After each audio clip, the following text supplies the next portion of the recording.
Assalamualaikum warahmatullahi wabarakatuh. Perkenalkan, nama saya Alfian Najasari Rizky Maulana dan saya di sini akan mempresentasikan terkait kelompok saya, yaitu kelompok 6 yang diberi amanah untuk mempresentasikan tentang materi pemikiran politik fundamentalisme Islam. Sebenarnya kelompok saya sudah memberikan atau menyampaikan materi, namun sesuai dengan tugas yang diberikan dan saya diberhalangan hadir pada saat presentasi, sehingga saya harus presentasikan ulang dalam bentuk video. Jadi saya akan langsung saja membahas tentang pemikiran politik fundamentalisme Islam. Jadi kita mulai dari agama Islam adalah agama terbesar di Indonesia dengan pertumbuhan yang jumlahnya saat ini mencapai 231 juta penduduk yang memeluk Islam dari total 250 juta penduduk di Indonesia. Islam dipandang tidak hanya sekedar agama saja, namun juga memiliki tuntunan hidup yang lengkap dengan perintah tentang perilaku moral, ekonomi, politik, baik itu bagi individu maupun bangsa. Namun, dalam diri umat Islam sendiri, terjadi perbedaan pendapat mengenai bentuk negara ideal saat ini, khususnya yang berbicara soal Islam dan negara. Pada pemikiran politik Islam modern memiliki tiga bentuk tipologi Islam dan negara. Yang pertama, tipologi hubungan organik, yang dimana menurut kelompok ini agama Islam dianggap sebagai agama sekaligus negara serta menempatkan Islam selaku agama sempurna mengatur semua aspek hidup manusia termasuk dalam kehidupan politik. Jadi hubungan Islam dan negara ini bersifat organik di mana negara didasarkan pada syariat Islam. Kemudian yang kedua, tipologi sekuler yang menyebutkan Islam sebagai agama murni sama dengan agama lain yang tidak mengajarkan bernegara dan bermasyarakat.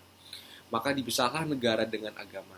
Kemudian yang ketiga, tipologi modern yang menolak klaim ekstrim Islam dengan mengklaim Islam agama lengkap. Serta juga menolak klaim sekuler yang menyebut Islam tidak memiliki kaitan pada politik. Jadi menurut kelompok ini, Islam memiliki asas moral serta etika dalam bernegara. Dengan begitu, umat dapat memilih sistem terbaik yang ada. Salah satu kelompok yang memiliki pandangan sendiri tentang Islam dan negara adalah fundamentalis Islam yang tampak dari pemikirannya para tokoh. Fundamentalis Islam sendiri dibagi menjadi dua kelompok, yaitu fundamentalis tradisional dan modernis. Nah, jadi kalangan tradisional menekankan untuk kembali pada Al-Quran hadis yang diimplementasikan di kehidupan setiap harinya. Menurut mereka, hanya Al-Quran serta hadislah sumber pokok Islam. Sumber pokok Islam di mana tampak dari gerakan pada Islam klasik serta pertengahan dengan dipelopori oleh Ahmad bin Hanbal yang terjadi pada tahun 780 sampai 855 Masehi. Umar bin Abdul Wahab serta Ahmad Sirhindi. Jadi mereka juga mengkritik penguasa Islam yang lebih mengakomodasi atau sebagai akomodator tradisi Islam, praktik tarekat dan taklid buta. Bahkan kelompok ini cenderung sulit penerimaannya atas pemahaman Islam yang datang dari luar kelompoknya. Ya. Jadi sedangkan fundamentalis modernis lebih condong kepada usaha dalam menjawab tantangan modernitas. Ya, jadi kelompok ini menampilkan Islam sebagai alternatif untuk menghadapi ideologi sekuler modern. Contohnya nasionalisme, kemudian Marxisme, serta liberalisme. Nah, jadi tokoh-tokohnya itu Hasan al-Banna, kemudian Taqiyuddin an-Nabhani, dan Abul A'la al-Maududi. Ya, ada tiga ya, maaf Indonesia. Nah, jadi Islam sebagai alternatif tersebut nantinya juga terlihat bagaimana kelompok ini melihat negara yang ideal. Jadi di masa sekarang ini Islam dihadapkan dengan beberapa pilihan dan sistem politik, di antaranya seperti demokrasi, kemudian monarki, hingga teokrasi. Nah, di dalam umat Islam sendiri terdapat beberapa perbedaan pendapat mengenai sistem politik yang harus digunakan dalam sebuah negara Islam. Ada yang menggunakan sistem demokrasi seperti di Iran, dan ada juga monarki absolut seperti di Arab Saudi. Di Arab Saudi, ya. Eh, jadi dari penjelasan di latar belakang di atas, saya menyebutnya itu latar belakang sebagai permulaan atau pendahuluan sebelum fokus ke dalam masalah, fokus ke dalam masalah yang akan saya jelaskan. Jadi dari penjelasan saya ini, saya menyimpul atau merumuskan setidaknya ada 3 masalah. Yang pertama, kita harus mencari tahu nih bagaimana penjelasan fundamental Islam yang sesungguhnya. Karena harus tahu nih, kita harus kaitan apalagi cara soal politik, harus tahu bagaimana aturannya dan juga bagaimana keterkaitannya yang mungkin bisa dibilang tidak ada kesalahpahaman di sini. Kemudian yang kedua, bagaimana sejarah fundamentalisme Islam. Ya, jadi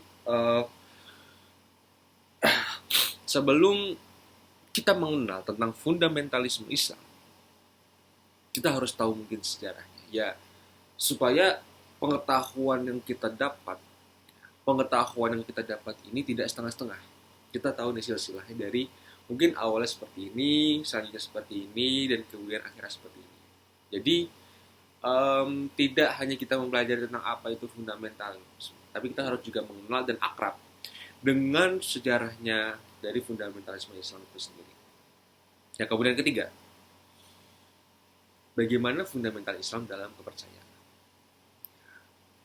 Karena kita mesti tahu bahwasannya Islam ini merupakan kepercayaan dan juga begitu kita bicara soal fundamental dan juga ada pertanyaan seperti ini, kita harus cari tahu nih kira-kira, apalagi dikait-kaitan sama politik kan. Apakah fundamental Islam ini tuh masuk ke dalam kepercayaan? Jadi dan tujuannya sendiri juga ada, saya menyimpulkan, saya berharap itu ada 3 tujuan, yaitu mengetahui akar sejarah fundamentalisme Islam yang tadi, kemudian kita mengetahui fundamental Islam di Indonesia dan mengetahui cara pandang fundamental Islam ini seperti apa gitu. Dan satu lagi itu mengenal sejarah fundamental Islam terutama di Indonesia. Karena mungkin kalau kita bicara soal Islam ini kan mungkin terlalu universal. Jadi saya berharap mungkin dengan tidak adanya ya syukur-syukur nanti kita bisa bahas secara universal lah. Kemudian kita harus mengenal dulu nih, apa itu fundamentalisme atau fundamentalisme.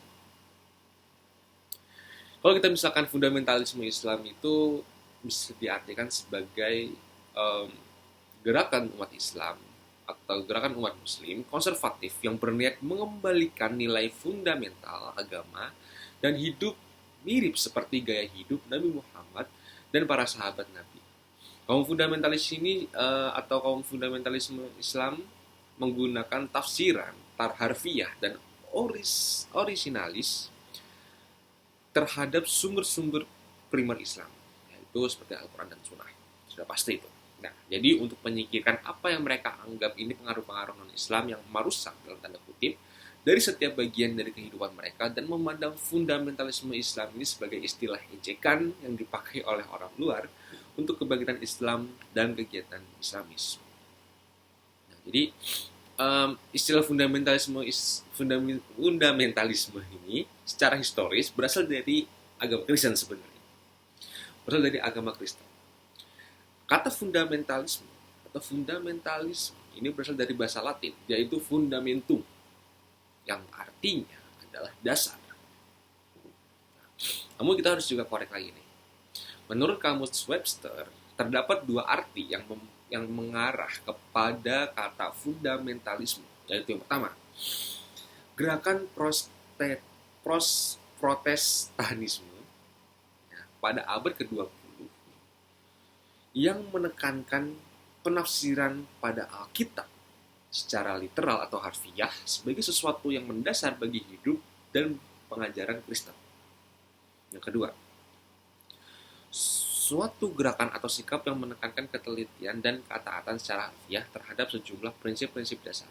Adapun menurut KBBI juga, fundamentalisme adalah paham atau gerakan keagamaan yang bersifat reaksioner yang merasa perlu kembali pada ajaran agama yang asli seperti yang tersurat dalam kitab suci.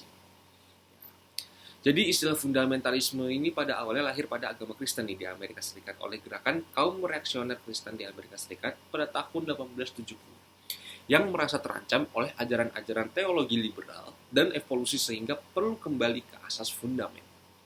Dalam Islam, Hasan Hanafi mengakui adanya kerumitan menemukan kosakata yang tepat dan term yang komprehensif untuk melukiskan apa yang disebut orang tentang gejala pencerahan Islam atau al-sahwah al-islamiyah atau kebangkitan Islam, al-ba'as al-islami, dan revitalisasi Islam, al-ihya al-islam. Jadi istilah al-usuliyah ini al-islamiyah akui merupakan terjemahan literal dari padanan kata dalam bahasa Inggris yang telah jamak digunakan oleh Barat, yaitu fundamentalisme Islam.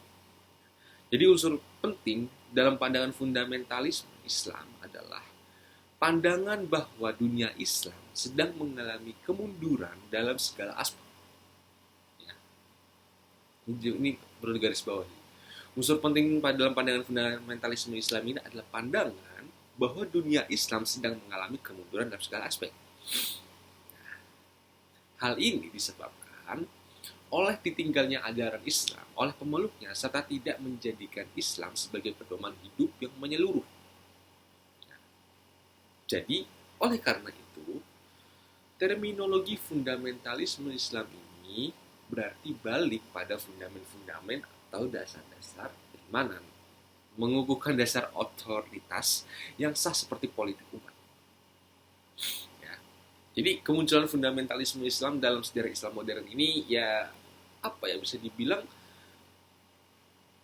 merupakan reaksi atas krisis modernitas dan mungkin rusaknya akhlak masyarakat juga bisa, atau dominasi Barat dari segala bidang, atau bisa menjadi ketidakpastian relasi antara negara agama dan terjadinya deprivasi sosial akibat krisis ekonomi politik dan degradasi moral, serta negara yang dianggap tidak berhasil untuk menyatukan dan mensejahterakan masyarakatnya. Jadi munculnya fundamentalisme Islam ini juga tidak terlepas sebenarnya dari krisis sosial politik umat Islam. Setelah jatuhnya kekuasaan Khalifah Turki Utsmani pada tahun 1920-an, kurang lebih 1920-an. Ya. Dan bagi sebagian Muslim, penghapusan lembaga kekhalifahan ini merupakan suatu bentuk kemunduran umat Islam. Jadi, sejak era modern, fundamentalisme Islam menjadi isu politik yang sangat hangat untuk dibicarakan, khususnya di Barat nih. Hadirnya Ibnu Taimiyah menyebutkan bahwa fundamentalisme merupakan gerakan pembaharu sebagai upaya melawan praktik-praktik di luar Islam yang masuk ke dalam Islam. Ia juga mengajak umat Islam untuk berpegang lagi pada Al-Quran hadis, kemudian menolak taklid, memperbolehkan lagi ijtihad. Nah, jadi dari pandangannya ini, banyak yang menyebutkan bahwa ia adalah bapak fundamentalisme Islam. Ya. Kemudian ia mengecam kebodohan umat Islam tentang syariat serta mengecam praktik-praktik bid'ah dan syirik yang berkembang. Nah, jadi gagasan Ibnu Taimiyah inilah yang kemudian menjadi ruh gerakan Wahabi di Arab. Dan maka memang fundamentalisme Islam ini memiliki keterkaitan dengan gerakan-gerakan pemurnian Islam terdahulu seperti yang dilakukan oleh Ibnu Taimiyah tersebut. Wahabi dan sampai pada Jamaluddin Al-Afghani bahkan. Munculnya fundamentalisme Islam ini juga tidak lepas dari para pemikir modern Islam. Hal ini disebabkan oleh sifat apologetis kaum modernis serta penerjemah Al-Quran oleh kalangan modernis yang bersifat selektif dengan tidak berusaha merumuskan metode penerjemah Al-Quran serta hadis yang berkomprehensif. Kelompok fundamentalis juga mengkritik kelompok modernis yang banyak mengadopsi tatanan sosial Barat dengan kemasan Islam.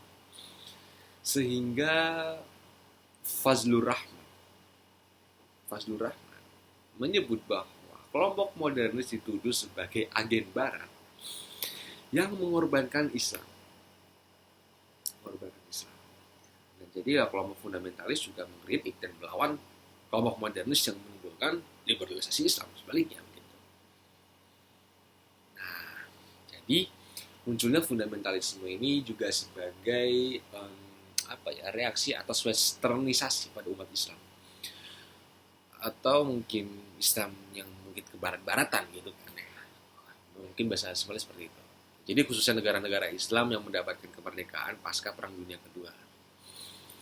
Nah, jadi pada awal perjuangan kemerdekaan, Islam menjadikan sebagai simbol perlawanan, tetapi sesudah merdeka dicapai secara perlahan, umat Islam disingkirkan dan institusi-institusi Barat didatangkan dan dianggap akan memberikan kemajuan. Namun kemudian umat Islam sadar bahwa westernisasi lebih banyak memberikan efek negatif dari dampak positifnya. Dan negara-negara Muslim tetap terbelakang. Jadi oleh karena itulah kemudian muncul alternatif untuk kembali menjadikan Islam sebagai ideologi dan sistem alternatif. Ini adalah hasil kekecewaan terhadap ideologi lain seperti Marxisme, kapitalisme, serta sosialisme yang dianggap sekuler. Jadi dari sinilah kemudian kelompok fundamentalis ini menawarkan Islam sebagai alternatif yang menganggap bahwa Islam adalah ajaran yang mencakup seluruh aspek kehidupan dan memberikan solusi terhadap segala permasalahan. Dan masalah tersebut dapat diselesaikan dengan hadirkan negara berdasarkan pada Islam. Sehingga pandangan para pemikir fundamentalis Islam yang mengenai bagaimana konsep negara ideal bisa terlihat pada pandangan tiga tokoh utamanya, yaitu Abul al-Maududi, Hasan al-Banna, dan Taqiyuddin an-Nabhani. Menurut tokoh-tokoh tersebut ini, syariat Islam memiliki peranan utama dalam negara dengan kedaulatan berada di tangan Tuhan, bukan masyarakat. Mereka juga berpandangan Islam dari politik tidak dapat dipisahkan dan tidak boleh dipisahkan. Ini dikarenakan menurut mereka, Islam telah meliputi semua aspek dalam kehidupan. Islam mengatur kehidupan antara manusia serta hubungan manusia dengan Allah. Bagi ketiga tokoh ini, kehidupan di zaman Nabi Muhammad dijadikan sebagai referensi utama dalam membentuk suatu negara yang ideal sesuai dengan ajaran Islam. Oleh karena itu, ketiga tokoh ini menolak pemisahan negara dengan agama, atau bisa disebut tadi sekularisme atau sekularisme. Karena Islam dan negara saling berkaitan, dan itu telah dicontohkan oleh Nabi Muhammad SAW dan para sahabat. Sehingga negara yang ideal bagi mereka adalah negara yang berdasarkan pada nilai-nilai Islam. Nah, fundamentalisme pada awalnya lahir pada agama Kristen di Amerika Serikat oleh gerakan kaum reaksioner. Tadi sudah saya jelaskan. Kemudian kita kalau misalkan bicara soal sejarah fundamental Islam ini, ya munculnya sebagai reaksi atas modernisasi pada umat Islam. Tadi sudah saya jelaskan juga. Namun, di Indonesia seperti apa? Fundamentalisme Islam di Indonesia diasumsikan bahwa mereka adalah reformis dalam bidang teologi dan menolak mazhab. Dorongan untuk meletakkan syariah atau hukum ilahi di atas hukum buatan manusia sangat kuat. Di Indonesia, gerakan fundamentalisme akarnya pada gerakan Padri di Minangkabau. Di antara pokok-pokok gerakan kaum Padri yang terlihat mirip dengan ajaran Wahabi adalah mereka beroposisi pada bid'ah dan khurafat. Mereka juga melarang penggunaan tembakau dan pakaian sutra. Tak hanya gerakan Padri, menurut Van Bruynesen, gerakan paling puritan di lingkungan umat Islam Indonesia adalah Persis. Mungkin ini tidak asing di telinga teman-teman, karena Persis ini ya Persatuan Islam, ya itu singkatannya Persis ya. Mungkin kalau yang belum tahu. Nah, selain yang disebut tadi, ada pula satu kelompok nih yang diasumsikan sebagai gerakan fundamentalisme Islam, seperti Front Pembela Islam atau FPI yang mungkin sering kita dengar. Kemudian Hizbut Tahrir Indonesia atau HTI. Kemudian Forum Komunikasi Ahlus Sunnah Wal Jamaah atau FKAWJ, dan Majelis Mujahidin Indonesia MMI dan Laskar Jihad. Tampaknya karena pesatnya pertumbuhan ekonomi di negara-negara Islam itu memengaruhi akselerasi pendidikan umat Islam. Dengan begitu, maka harus pemikiran keislaman juga semakin luas di seluruh kawasan dunia Islam yang menyuguhkan visi-visi baru. Dan dengan ini juga terjadinya di kebangkitan Islam kultural yang ditandai dengan ledakan kaum terpelajar Islam di kalangan umat Islam. Sehingga meluas nih juga arus pemikiran Islam yang hampir secara merata diapresiasi oleh kaum terpelajar Muslim di tanah air. Dan fenomena itulah yang kemudian mempengaruhi wacana pemikiran Islam di Indonesia dengan berbagai coraknya. Nah, faktor-faktornya itu sebenarnya gerakan fundamentalisme ini faktor-faktornya seperti mungkin fenomena aksi terorisme telah menelan korban materi dan ribuan nyawa melayang dilakukan oleh para tokoh fundamentalis juga ternyata. Membuat fundamentalisme Islam yang juga biasa dikenal dengan nama Islamisme, Islam militan, Islam radikal, Islam politik, dan istilah yang lain yang mungkin bermakna serupa dengannya, yang mungkin sering kita dengar, kembali ramai dan dirasa menarik, serta penting untuk dibicarakan. Padahal sebelumnya nih, munculnya fenomena santri atau teroris Keblinger, ini fundamentalisme Islam dianggap sudah gagal. Misalnya dalam tulisan Raid Hake yang berjudul Islamisme, RIP atau ya Rest in Peace, atau Olive Roy dalam bukunya The Failure of Political Islam dan sebagainya. Tetapi sejak munculnya fenomena santri teroris Keblinger ini, fundamentalisme Islam adalah dan istilah sejenisnya mengalami apa yang oleh Wolfgang Gunterlech disebut sebagai back on the map. Maksudnya fundamentalisme Islam menjadi bahan perhatian dan perbincangan publik di seluruh dunia dan minat publik untuk mengatasi gerakan tersebut ini kembali meningkat tajam di sini. Fundamentalisme dapat diartikan sebagai gerakan yang menuju ke dalam pemurnian. Nah, sebenarnya seperti itu. Dan sebenarnya prinsip dari fundamentalisme ini gini ya, sebenarnya ada 4 ragam dasar prinsipnya. Yang pertama ini oposionalisme atau paham perlawanan. Jadi fundamentalisme dalam agama manapun mengambil bentuk perlawanan yang bukannya tak sering bersifat radikal ya, terhadap ancaman itu pandang akan membahayakan eksistensi agama tersebut, baik yang berbentuk modernitas sekularisasi maupun ajaran nilai barat. Kemudian yang kedua, penolakan terhadap hermeneutika. Kaum fundamentalis ini menolak sikap kritis terhadap teks Al-Quran yang harus dipahami secara literal baik sebagaimana bunyinya, karena nalar dipandang tidak mampu memberikan interpretasi yang tepat terhadap teks. Meski bagian-bagian tertentu dari kitab suci oleh menjadi kelihatan bertentangan satu sama lain. Kemudian yang ketiga, penolakan terhadap pluralisme dan relativisme. Bagi fundamentalisme itu, pluralisme merupakan pemahaman yang keliru terhadap teks kitab suci. Ya. Kemudian yang keempat itu penolakan terhadap perkembangan historis dan sosiologis. Sehingga kaum fundamentalis ini berpandangan bahwa perkembangan historis dan sosiologis telah membawa manusia ini semakin jauh dari doktrin literal kitab suci. Ya. Jadi karena itulah kaum fundamentalis bersifat historis dan sosiologis dan tanpa peduli bertujuan kembali kepada bentuk masyarakat ideal. Ya. Jadi mungkin sih saya dapat simpulkan bahwasannya fundamental ini sebagai pengetahuan dan doktrinan, sebagai sikap penganut agama yang hanya menekankan aspek ketaatan secara harfiah atas sejumlah prinsip keagamaan yang dianggap mendasar dilihat dari perkembangan fundamentalisme dibagi menjadi 2 macam, yaitu fundamentalisme yang sifatnya positif dan fundamentalisme yang sifatnya negatif. Jadi yang positif itu ya fundamentalisme yang menjadikan teks dan tradisi keagamaan sebagai sumber moral dan etika kemaslahan publik. Namun yang negatif itu seperti menjadikan teks dan tradisi sebagai sumber dan justifikasi atas kekerasan.